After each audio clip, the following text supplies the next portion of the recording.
In this video, let us discuss how to multiply binomials.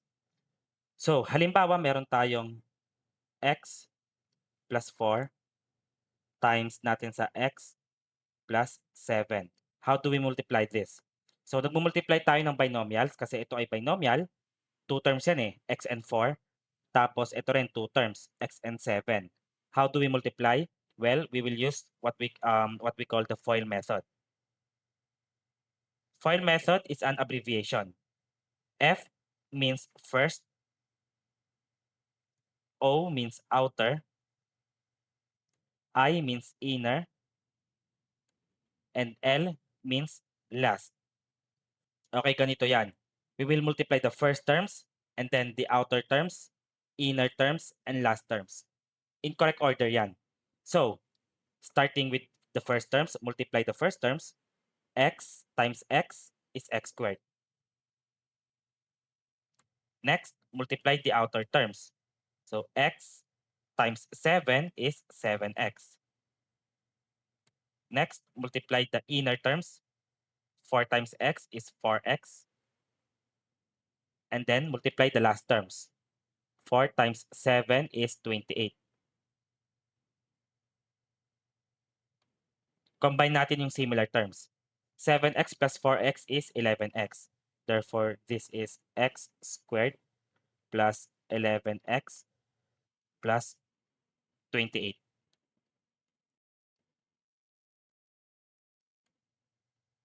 How about this one? Multiply natin x minus 3 times the binomial 2x plus 1. To multiply, follow the FOIL method. Starting with f first, multiply the first terms. X times 2x is 2x squared. X times 1 is x. Negative 3 times 2x is negative 6x.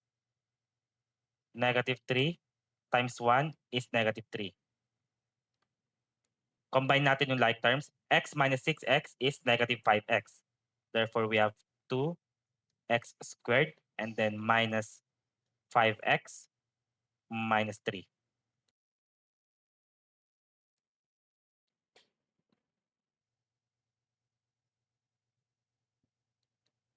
How about this one? Multiply natin x plus 5 times, let's say, x plus 3. Starting with f, multiply the first terms. X times x is x squared. And then O, outer, multiply the outer terms. X times 3 is 3x. Next, I, inner, multiply the inner terms. 5 times x is 5x. And last, multiply the last terms. 5 times 3 is 15. And then combine like terms. 3x plus 5x is equal to 8x. Therefore, this is x squared plus 8x plus 15. How about this one? Let's multiply, say, 2x minus 4 and then x plus 6. Following the FOIL method, multiply the first terms. 2x times x is 2x squared. Then outer, multiply the outer terms. 2x times 6 is 12x. Inner, multiply the inner terms. Negative 4 times x is negative 4x. And multiply the last terms. Negative 4 times 6 is minus or negative 24. Combine natin yung like terms. 12x minus 4x is 8x.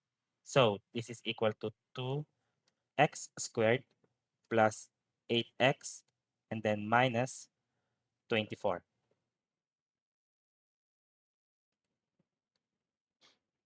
Let's try one more. Multiply natin yung 3x minus 5 and 2x minus 7. Multiply the first terms. 3x times 2x is 6x squared. Multiply the outer terms. 3x times negative 7 is negative 21x, multiply the inner terms, negative 5 times 2x is negative 10x, and then multiply the last terms, negative 5 times negative 7 is positive 35. Ngayon, combine natin to. Negative 21x minus 10x is negative 31x. Okay, so wala na tayong space, purahin ko na lang to. So minus 31x and then plus 35.